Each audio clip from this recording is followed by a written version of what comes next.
E para abordar a fisiologia do desempenho no ciclismo, a gente precisa começar compreendendo o que move o conjunto ciclista e bicicleta à frente, e também começar compreendendo o que impede esse movimento à frente, né? Quais são as forças que se opõem a esse deslocamento à frente. Então, temos um esquema aqui de forças que agem sobre a bicicleta. Eu vou apenas destacar algumas. E a principal delas é a força exercida pela resistência, né, aerodinâmica. Essa é a principal força que se opõe ao movimento do conjunto bicicleta-ciclista. Temos, obviamente, o ciclista sentado sobre a bicicleta, gerando uma força sobre o cilindro, sobre o guidão. Temos também o peso da própria bicicleta, o peso do conjunto gerando forças normais, forças de reação do solo aqui no contato dos dois pneus com o solo, e uma força propulsora que é aplicada aqui no pedal da bicicleta. Então, nós temos o pedal da bicicleta, ilustrado aqui, e aqui temos a aplicação de força pelos pés dos ciclistas, e é essa força que eu chamaria de força propulsora. É a única força propulsora aí.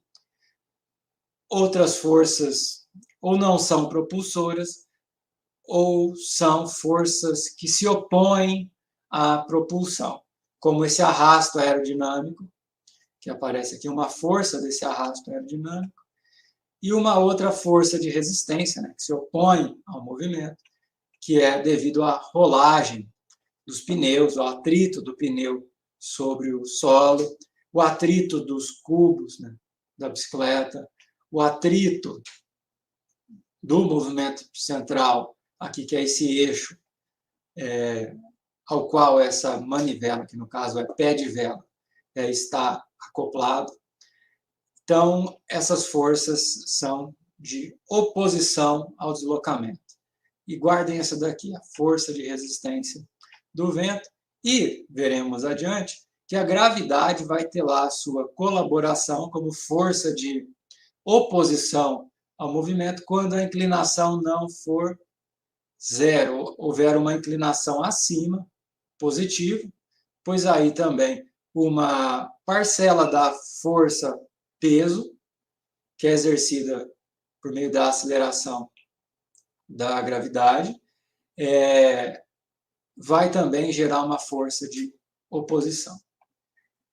O movimento do pedal está mostrado em mais detalhes aqui à direita, né? Obviamente, o pedal, quando a força é aplicada sobre ele gera um movimento do pé de vela, que por consequência, né, essa haste do pé de vela gera um movimento e torque sobre o eixo do pé de vela, que é o que está aqui no centro. Esse torque é unidirecional, né?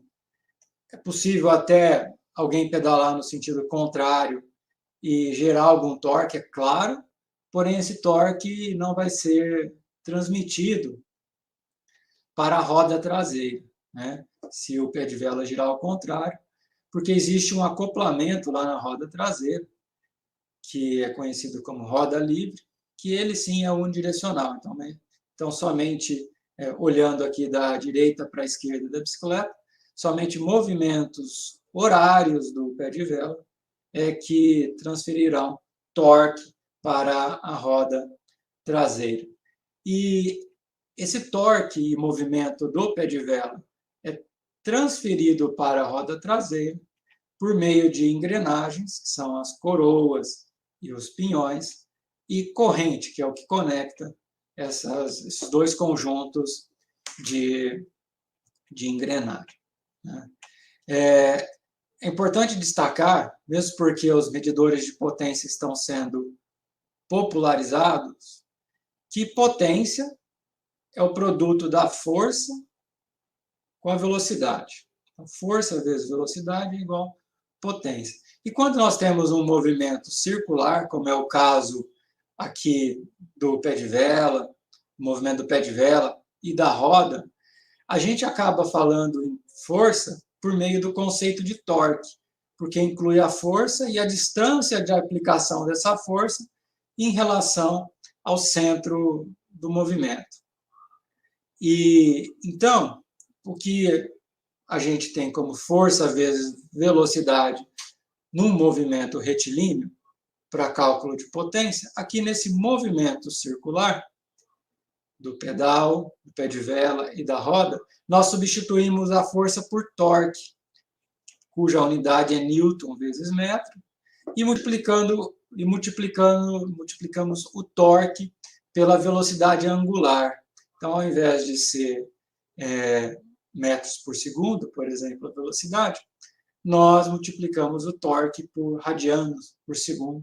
Então, nesse caso do movimento circular, a potência é igual ao torque vezes a velocidade angular, que é o correspondente lá à outra equação que eu falei, que é potência igual a força vezes velocidade.